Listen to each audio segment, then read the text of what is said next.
And I'd like to welcome you all here too tonight for a very sapient scholar for a very excellent lecture on human rights and mental health. Professor McSherry is the foundation director of the Melbourne Social Equity Institute at the University of Melbourne and an adjunct professor times two, once at the Melbourne Law School and once at Monash University Faculty of Law. She's the president of the Australian New Zealand Association of Psychiatry, Psychology and Law, and a commissioner with the Victorian Law Reform Commission. Professor McSherry served as a legal member of the Mental Health Review Board of Victoria for 17 years. That's impressive, until July of this year, and has acted as a consultant to government on criminal law, sentencing, and mental health law issues. Professor McSherry, we're delighted to have you here tonight, and welcome to the podium. Thank you.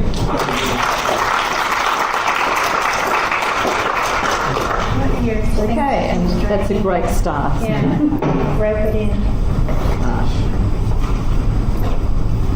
Okay, you can hear me all right? Yes. Thank you all so much for coming along to this lecture. I am delighted to be here and to have been invited up.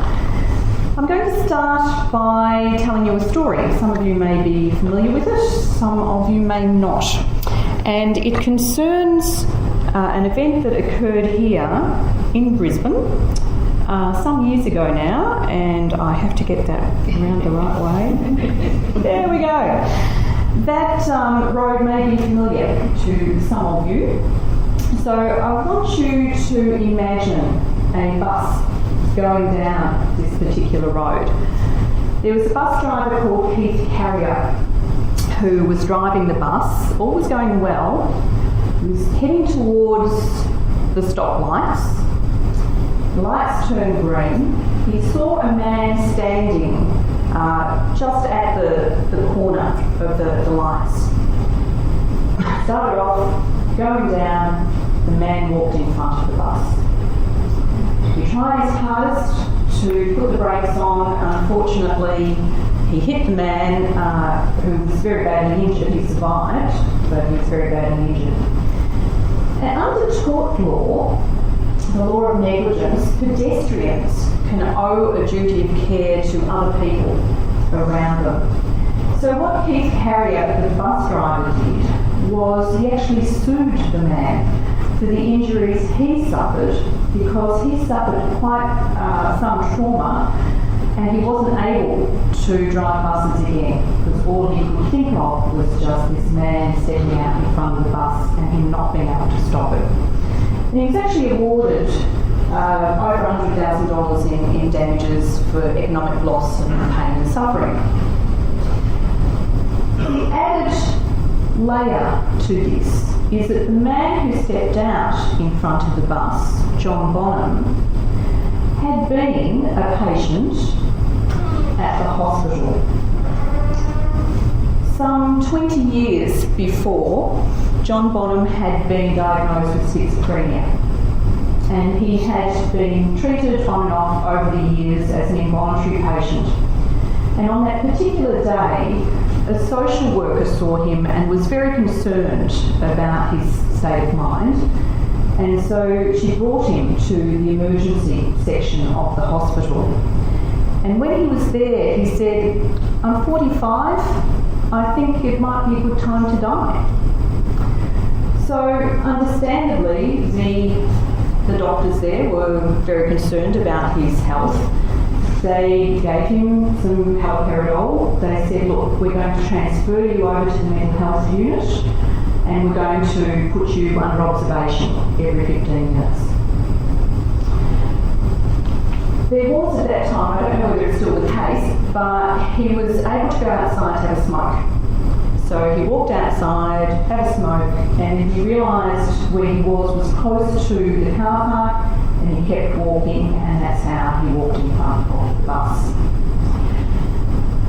So Keith Carrier, the bus driver, not only sues John Bonham, he sues the Queensland government who is in charge of operating this hospital, for failing to take care, for failing to detain John Bonham. Right. Should the hospital, through the state, be held responsible? And what's interesting here is that in the district court, the answer was, anyone want to hazard a guess? No. Okay, so the district court, and I want to make a point of this because I think people misunderstand what a duty of care is, and I'll talk about that in a moment. But this is what the judge said. Part at least of the reason why the defendant Bonham was able to escape from the hospital from which he absconded is that psychiatric practice no longer insists that persons in his condition be kept in strict custody. More humane methods of treatment now prevail, under which greater liberty of movement is, for their own perceived good, permitted to patients. If in the process they take advantage of that liberty to venture, even if briefly, into, inverted commas, normal society, it seems only proper that in the event of their doing so, their conduct should be judged according to society's standards, including the duty of exercising reasonable foresight and care for the safety of others. If that principle is not applied, then it's only a matter of time before there is reversion to the older and less humane practices of the past. So the court is saying here there was no absolute duty to detain John Bonham, that in many ways he has to be held responsible for his own actions. Now, because this is tort law, the emphasis is much more on redress for the person who suffers damage in one way or the other. It's not about, punishing John Bonham. It's just saying he is accountable for his actions. The matter went on appeal. The Court of Appeal agreed with the district judge and said, no, the hospital wasn't at fault here. They don't have to actually pay damages. And that particular ruling was some time ago, but you can see it echoing through the law. And more recently, the High Court of Australia in Hunter and New England Local Health District in McKenna also found that a hospital and a psychiatrist in its employ did not hold a duty of care to the relatives of a man who was killed by a recently discharged patient. So the reasoning here is we can't control every aspect of what a person does. So that takes me on to the idea of a duty of care in law. So what the law is indicating is that there's no requirement for mental health services to control every aspect of a service user's behaviour in order to avoid the risk of harm. There is a duty of care, obviously, between health professionals and their clients, but sometimes I think there's a conflation of a duty of care with a duty to care and a duty to act in what are perceived best interests. The law doesn't say that. The law is actually very limited in how it defines a duty of care. Another case I just want to mention briefly because it touches on the Human Rights Act in Victoria, and it's obviously very topical now that Queensland is discussing how a Human Rights Act might occur here, is a case of Antunovich. And Ms Antunovich was an involuntary patient under our Mental Health Act. The psychiatrist decided that Ms Antunovich should stay at a continuing care unit. She wanted to go home and live with her mother. So, the psychiatrist said, no you can't, you're staying at this community care unit and there you have to abide by the conditions of that unit. And what was interesting here was that her lawyers brought a writ of habeas corpus, which is very rarely used, but it's a writ to have the body so to actually free someone. And there was a very interesting discussion of what that meant, and a judgment by Justice Kevin Bell in Victoria. And he found that there was absolutely no power for the psychiatrist to make those conditions. The psychiatrist argued, well, she's an involuntary patient, she's under the Mental Health Act. I think where she lives comes within that. But Justice Bell said, no, it doesn't. You can't go that far. You can't control every aspect of a person's life. We do, however, live in a risk society. There is, in all mental health legislation in Australia, and each state and territory has its own Mental Health Act, one key criterion that involuntary commitment and treatment can occur if there is evidence of harm to self or others. It's framed differently in different legislation, but that's the basic criterion. And of course, the question is, how do you balance this idea of risk with that of recovery, which is now part of consumer-led advocacy, this idea of individual-based recovery, not just recovery from illness, but recovery in all senses of the whole person, coming back into society, if you were. And this is, I think, particularly difficult for mental health practitioners. So even though you've got, on one hand, the law saying duty of care is limited, you also have pressure from governments, from the media, saying we must be protected from any potential harm that anyone may pose. How do you balance the two? There was an interesting, it was kind of an opinion piece rather than an article that came out in last year from the World Psychiatric Association and Lancet Psychiatry's Commission on the Future of Psychiatry. It included the statement by 40 psychiatrists that, and I quote, the use of compulsion needs to be seen as a system failure. I'm going to say that again. The use of compulsion needs to be seen as a system failure. And I think that's where all the perspectives here converge. That nobody wants to use mental health acts. Nobody wants to detain people against their will and treat them without consent. So it is a system failure. And where I think the convergence now is in terms of a human rights framework. How can we work to promote human rights in mental health rather than falling back on the old methods of coercion? What do I mean by coercion? There's a really good definition by George Smukler and Paul Applebaum. They say coercion should be conceptualised along a spectrum, from persuasion through interpersonal leverage, inducements or offers, and threats to the use of formal legal compulsion. Coercive practices may include the threat of or the use of seclusion or physical restraint or mechanical restraint or chemical restraint as well. So where I think all the perspectives are converging is, how do you lessen this? How do you lessen these coercive practices and promote human rights? That's where we come to the United Nations Convention on the Rights of Persons with Disabilities. And in Article 1, disabilities includes mental impairments as well as other impairments that are listed. The countries in red, including Australia and New Zealand, have ratified both the Convention and its optional protocol, which means you can bring actions before the United Nations. The countries in dark blue have ratified the Convention.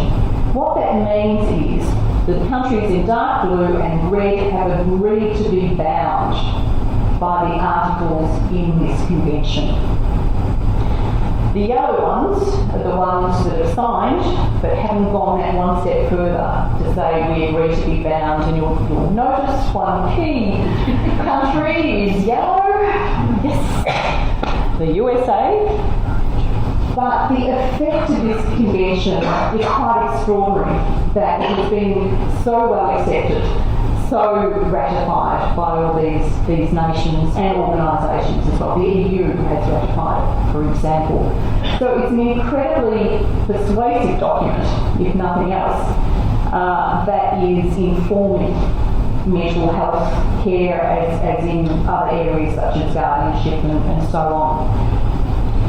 So I'm going to look at some of the statements that have come out of the United Nations in Geneva interpreting some of the articles in this convention and give you perhaps an outline of what this might mean in terms of mental health care in the future.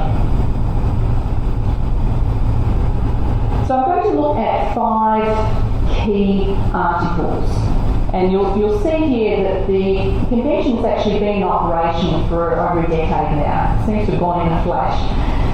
But it has really affected law reform endeavours.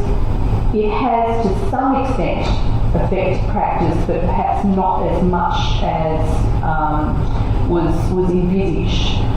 And this is one of those conventions, one of the rare conventions that had enormous input from people with disabilities in formulating the articles, and that again I think is why it is so persuasive in terms of law reform endeavours. Most of the academic writing has been on this idea of equal recognition before the law, which is set out in Article 12. And it talks about all persons with disabilities having legal capacity. There's been a lot of writing about, well, what is legal capacity? And it has 2 aspects to it. The first is that everyone has standing before the law, to be seen as a person. And in the past, that wasn't the case. Women had no standing before the law, still don't in many countries. People with disabilities weren't seen as having any standing before the law. But it also goes further in that legal capacity means the right to exercise legal capacity. And the United Nations has made a general comment on interpreting this. And this is where some people, I think, want to push back. They've distinguished mental capacity, so the ability to make decisions, from legal capacity. And they're saying too often in the past they've been conflated. So if a person is assumed to have a mental health condition, well, they can't make any decisions. They have no legal capacity because they lack mental capacity. And what the UN is saying is, no, that's not what we're saying. We're saying everyone has the right to legal capacity. What should happen is that people should be supported to exercise that legal capacity.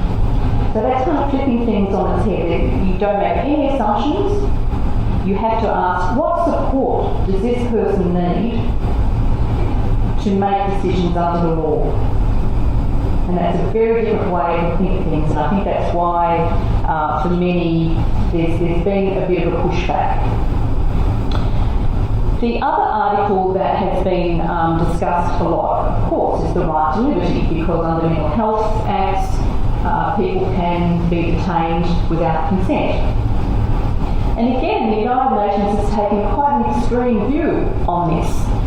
And they've actually called for the abolition of mental health laws on the basis that they're discriminatory, that they breach the right to liberty. That's very confronting, to have a statement that mental health acts should be abolished. Because the question is, well, what do we do? What do we do if a person's in distress? Do we just leave them in distress? And what the United Nations is saying is, no, we have to come up with systems of support where voluntary treatment is the be-all and end-all. that we must stop thinking in terms of emergency-driven care where involuntary treatment comes first. But what's really interesting about the Convention is that it combines what are called negative rights and positive rights. So negative rights are those ones where it's freedom from. So freedom from state interference, freedom from having your liberty taken away from you. But it combines it with these positive rights which place obligations on the state. So for example, there is Article 19, the right to live independently in the community. And this places obligations on the state, on governments, to actually provide access to a range of in-home, residential, other community support services. To see community support as the first port of call rather than the last. So again, that's shaping how we look at the mental health system. Similarly, the right to health. And the way it's framed here under Article 25 is the right to the highest attainable standard of mental health. Again, obligations put on governments to provide health services needed by those with disabilities because of their disabilities, including early identification and intervention. And each of these articles has like sub-paragraphs about all the obligations that the governments have signed up to, that have agreed to be bound by. And that's quite interesting in terms of conventions in general. Most conventions don't go into as much detail as the Convention on the Rights of Persons with Disabilities. And the final one I want to talk about is Article 17, which talks about the respect for physical and mental integrity. And this article is the one that there hasn't been as much scholarly debate about, primarily because it doesn't have all the sub-paragraphs, because in the lead-up to the Convention, no one could actually agree on what it meant. So in some ways it's great for academics because we can kind of make up what it actually means. I think it means that the obligation is on states and governments to actually reduce, if not eliminate, coercion in mental health care. So respect for physical and mental integrity means moving away from the use of mechanical restraints, for example, in mental health. But we don't know for sure what that means. We're kind of waiting for a statement from the United Nations as to what this may actually encompass. All right, so that's a very broad overview of the Convention and some of the articles, because it's much more detailed than this.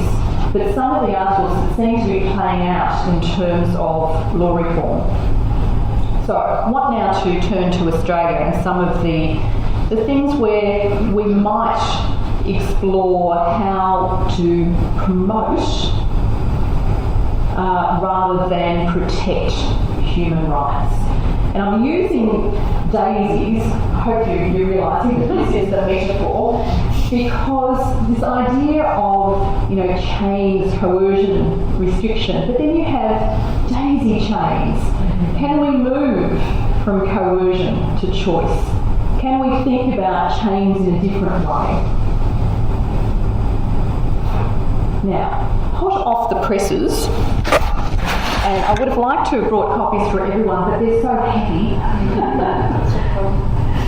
Okay, we might have one taken for this one. This is a literature review that was commissioned by the United Nations office in Geneva. And it's really, I'm really proud of this. So, Kath Roper and Flick Gray are consumer advocates who worked with us. And we looked not only at the academic literature, but also at what's sometimes called grey literature, the literature that isn't necessarily peer-reviewed, but a lot of it was written by those who have experienced compulsory mental health care. So it's very thick, and at the back there's a table of all the literature that we looked at. And I'm just going to give you a broad overview of, well, what are some of those alternatives? You know, what is happening globally and what can we do here in Australia? And it was really pleasant to realise that there is so much going on, that there is so much happening. So first up, hospital-based strategies. Now this is Oregon, the Oregon State Hospital. And there's quite a bit of literature out there about simply changing the environment can help in terms of lessening coercion. So you see here, you've got your greenery. It's nice and new and modern. I don't know whether they're comfy chairs, but at least they're modern chairs. And you've got your water station and so on. So it just gives you an idea of how architects are now working in relation to designing spaces. So it's not the usual going into a locked ward, seeing bulletproof glass, nurses behind it, no natural light. There's also environmental changes in terms of sensory rooms, so people can go in and smell nice things, or if they need time out, they can just go into something that's no sensors, that's a darkened room that they can just be quiet and so on. There are, of course, other strategies. So many of you may be familiar with the 6 core strategies that come from the United States. And this is where I have to look at my notes because I can never remember the 6 of them offhand.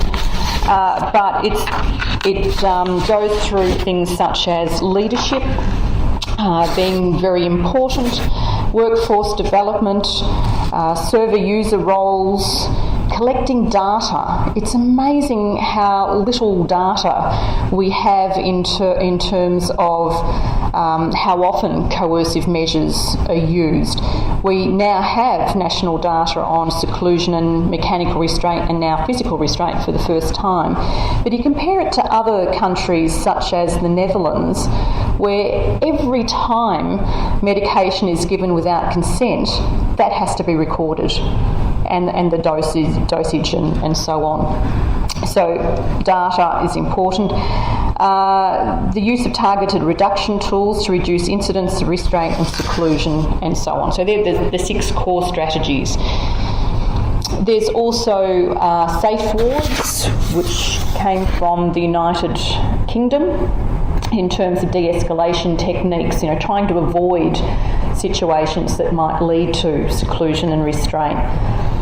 And there was one Australian study in the ACT that was led by service users, and they applied the 6 core strategies, and they found that seclusion incident rates fell from 6.9% to less than 1% over a 2-year period. So there is evidence that these strategies do work in hospitals. Some of the other interesting literature here about hospital strategies is the open door policy, and there's a whole literature coming out of Germany.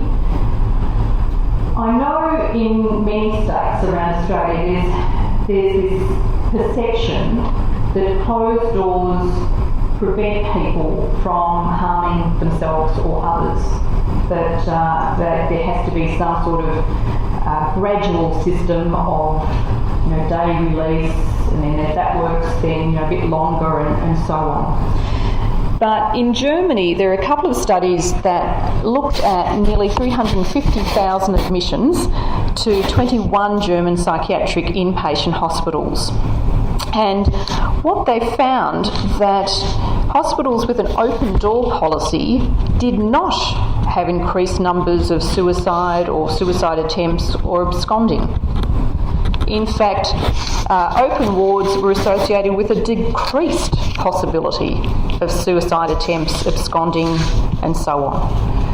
So that, I think, challenges this whole idea of being very cautious and thinking that locked wards are the way to go. It addresses the fear of the workers, of the person with mental health issues, it may do so, yeah. Sorry. That's okay. And you do find that occupational health and safety is often used as a justification for many of the coercive practices, but we have to do that. It's necessary because of poor behaviour or escalating behaviour and so on. We have to step in. So it's interesting to have those presumptions challenged by some of the research. Now, in terms of community-based alternatives, it's quite extraordinary the proliferation of service user-led crisis respite homes and promising results too. So I just want to point to a few here. The lead service was set up to be an alternative to hospital admission for people in acute mental health crises. And the service was established, continues to be governed and managed by people with direct experience of mental health problems. And I'll just read a little bit from their website. We have our own unique perspectives on what it feels like to be in crisis and what helps and does not help. We've developed our service based on this knowledge and experience while responding to the needs articulated by our visitors and callers. And similarly, in other countries, there's a community service called, and I'm not too sure how to pronounce this because it's the first time I've said it out loud, but I think it's Soteria. And these community services are very much based on a recovery model. They're often seen as alternatives to the hospital system. They primarily have non-medical staffing. They try to preserve residents' personal power, their social networks, and have communal responsibilities. They started off in Germany, many across Europe, and now very much in the United States. So this is one of the Soteria services in Vermont for young people in having a mental health crisis. And there are other, they're kind of like community residential services or crisis resolution services. So this one's called Hilltop Recovery Residence. And again, it's supported by staff. It's seen as a recovery residence, so very much based on recovery principles. And it aims to have a highly therapeutic, non-institutionalised environment.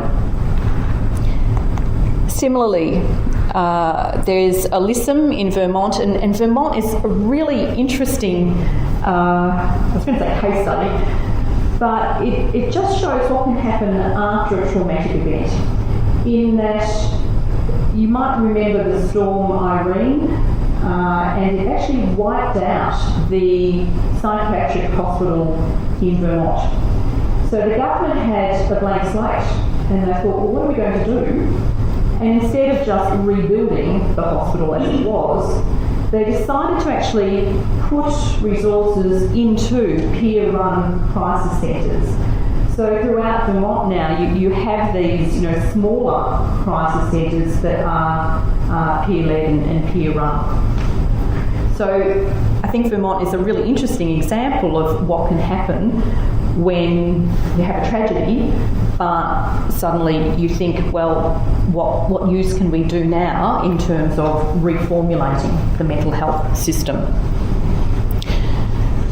Okay. Other approaches to reducing coercion, and these ones are reflected in many of the reforms to mental health laws that have occurred over the past 5 to 10 years. So we have things like advanced planning. So here you've got advanced directives or advanced statements. The research is a bit equivocal about how effective this is, because under most mental health laws, you can write in advance what you would like to happen in case you undergo a crisis. But in most instances, that can still be overrun on the basis of necessity.